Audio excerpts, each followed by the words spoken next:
नमस्कार। हरिओम। आपका बहुत बहुत स्वागत है एस्ट्रोलॉजी विद आचार्य आलोक में। देखिए, आज मैं एक बहुत महत्वपूर्ण चीज़ के बारे में बताता हूँ। शुक्र ग्रह। शुक्र को धन कहा गया है जीवन में। आपका जो धन है वो शुक्र ग्रह के कारण ही होता है। शुक्र लक्ष्मी के स्वरूप माने गए हैं। भगवती लक्ष्मी को शुक्र के आदि देवी माने गए हैं। तो भगवती लक्ष्मी को प्रसन्न करने के लिए शुक्र की कृपा बहुत जरूरी होती है। कुंडली में अगर शुक्र जहाँ है वहीं से आपको धन आता है। अगर आपकी कुंडली में शुक्र किसी भी तरीके से दूषित दिखता हो, शुक्र को दूषित होने के लिए, कंबस्ट होने के लिए सूर्य और ज़्यादा महत्वपूर्ण ग्रह होते हैं, क्योंकि सूर्य की प्रकाश के सामने शुक्र की स्वयं की प्रकाश नष्ट हो जाती है। और ज़्यादातर कुंडली में शुक्र और सूर्य का कॉम्बिनेशन देखने को मिलता ही मिलता है। तो और अगर शुक्र के साथ और भी बुरे ग्रह हो, राशि जल तत्वीय हो जाए या फिर अग्नि तत्व की राशि में शुक्र चले जाए। शुक्र मुख्यतः वृष राशि, तुला राशि, मीन राशि में अच्छे कहेगा। वृष राशि जो है वो अर्थ त्रिकोण के हैं, तुला राशि जो है वो काम त्रिकोण के हैं, और मीन राशि जो है वो मोक्ष त्रिकोण के। तीन त्रिकोणों में, तीनों में शुक्र की स्थिति बहुत महत्वपूर्ण है। शुक्र जो है वो एक आंख से अंधे हैं। जैसा कि आप वामन अवतार की कथा में सुने होंगे, राजा बलि के गुरु थे शुक्राचार्य जी। उन्होंने कहा कि ये जो दान मांगने वाले आए हैं वो साक्षात विष्णु हैं, इनसे किसी भी तरह का कोई भी संकल्प ना करे देने का दान। लेकिन राजा बलि ने इसे नहीं स्वीकार किया। उन्होंने संकल्प कर लिया दान देने के लिए। तो वो संकल्प का जो राशि तो जो थी वो थी 3 पग भूमि, जिसमें पूरे भगवान वामन ने पूरे पृथ्वी और ब्रह्मांड को ही नाप लिया था। खैर वो अलग कथा है। लेकिन उसी कथा के दौरान वो संकल्प के जल में जो पात्र था उसमें चले जाते हैं, और वामन के एक तिनके के कारण की एक आँख चली जाती है। इसलिए शुक्र जो है जिधर देखते हैं उधर एक बग हो जाते हैं। मतलब वो एक तरीके से ही सोचते हैं, दूसरा कोई कंसेंट उनको पसंद नहीं है।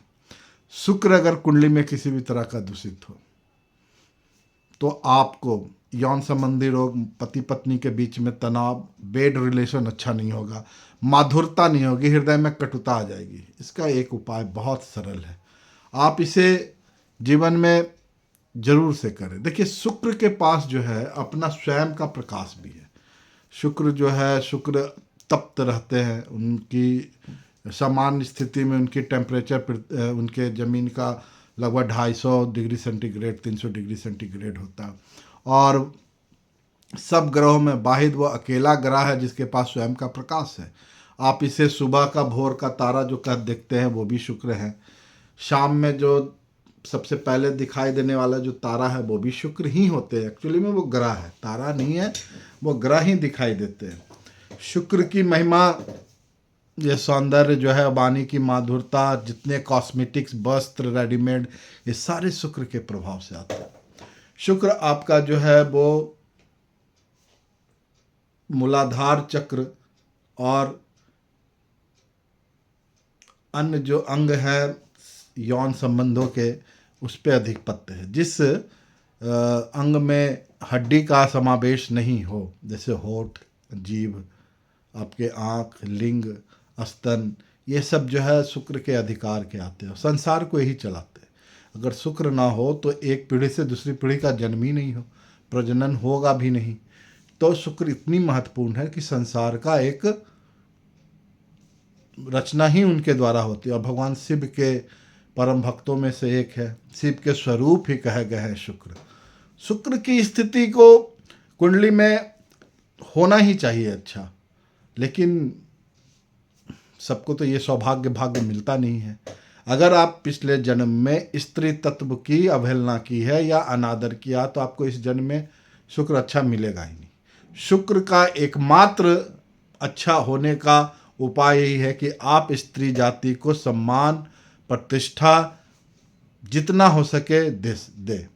किसी भी तरीके से उनका अनादर ना करें, शुक्र इतनी अच्छी आपको परिणाम देगा कि आप सोच नहीं सकते हैं। जितनी भी तरह से भोग है, देखिए आप भोग करने की ना एक सीमा है।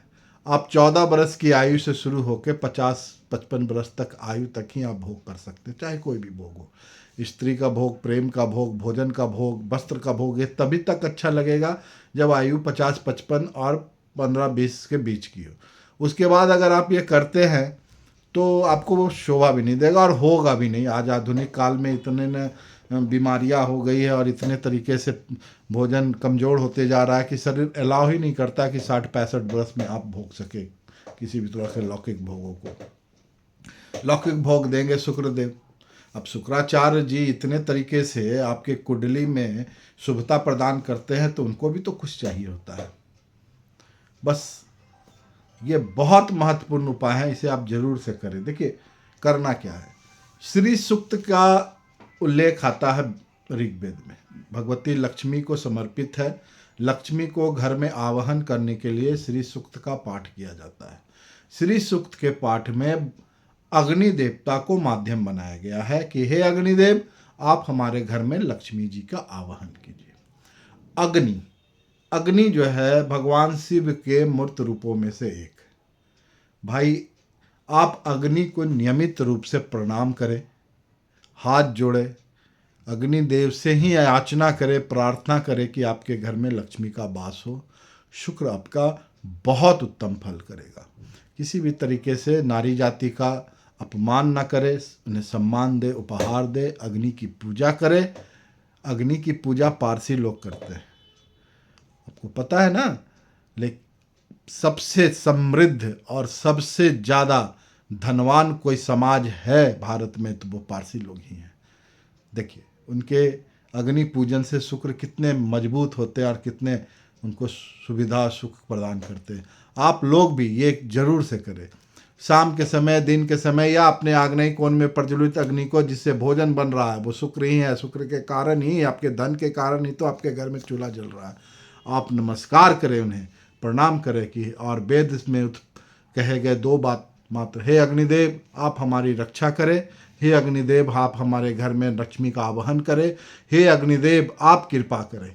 बस इतना ही कहना है, श्रद्धा के साथ करें। आपका सूर्य से और शुक्र सेट हो जाएगा।